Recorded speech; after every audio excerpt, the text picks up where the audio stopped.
Helicopter went down on Saturday. Heather Heyer worked as a paralegal for a local law firm. The firm's president saying she had a big heart and was good at letting her clients see it. Virginia's governor praised the fight he said she was waging against hatred and bigotry.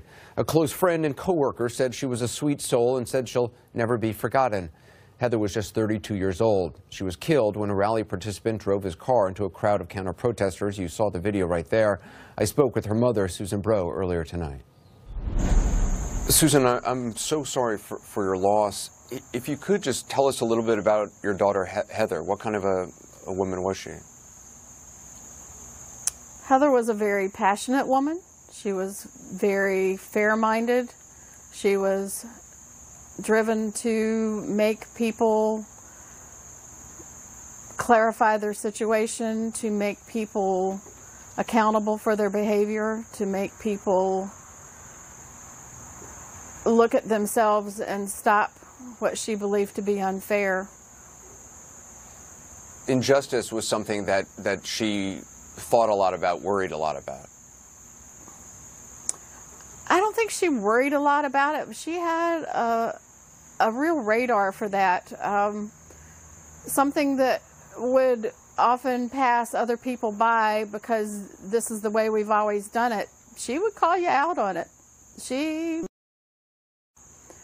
didn't tolerate that. I have been so humbled and I don't know the word, amazed at the stories I'm getting from people about people that Heather defended and took care of and protected throughout her childhood that I never even knew happened. People are coming forward to me of stories of, she spoke for my child, she protected me on the school bus, she took care of me when others were giving me a hard time, and I was unaware of that. She didn't come home and tell me about that. She just dealt with that as a matter of normal behavior for herself, and I'm so awed by that. Did you know she was going to attend the rally on Saturday? I didn't ask, but I figured she probably would, but honestly I had kind of put it out of my mind. When did you get word about what happened to her?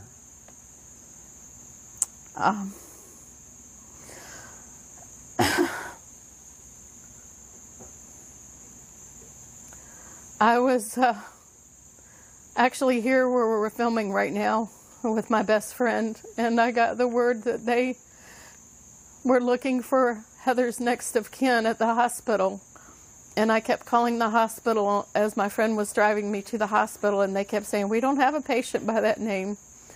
And we were frantically trying to find her, and her friends had actually asked the hospital people to find her, and probably the worst day of my life. When the president spoke today and used the words KKK, when he used the words white supremacists, was that important to you? Yes, it was. I think we need to call out hate where we see hate. I think we need to call out criminal activity where we see criminal activity. Many times in a situation, have you given any thought to the person who did this to your daughter, or what you want to say to him, or what you want to see happen?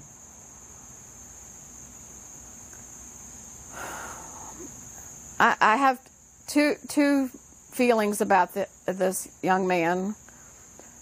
One is he was extremely young, in my opinion. He's not a child, he's an adult, he made his decisions. And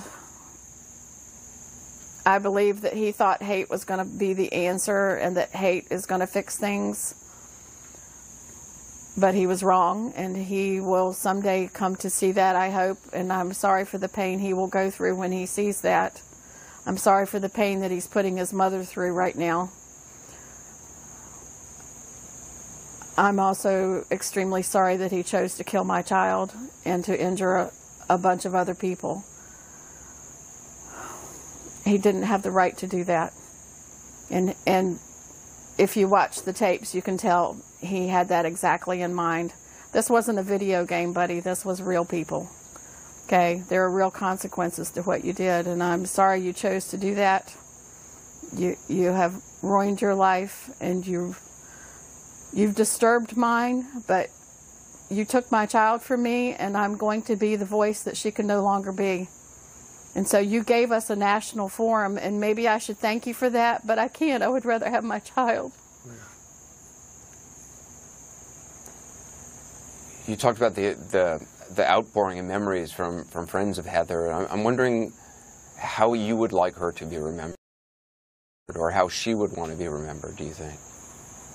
She would want that spark of self-examination, of the honest discourse, of being able to explain yourself, to make yourself accountable, to continue on. If anything is ever to come of this Say Her Name, I want it to be that Say Her Name means you hold yourself accountable. You check your actions before you do something. You explain yourself to God, to yourself, to another person, whatever you have to do, but you hold yourself accountable before you go after somebody. And there's no excuse for hatred. There's no excuse for bigotry.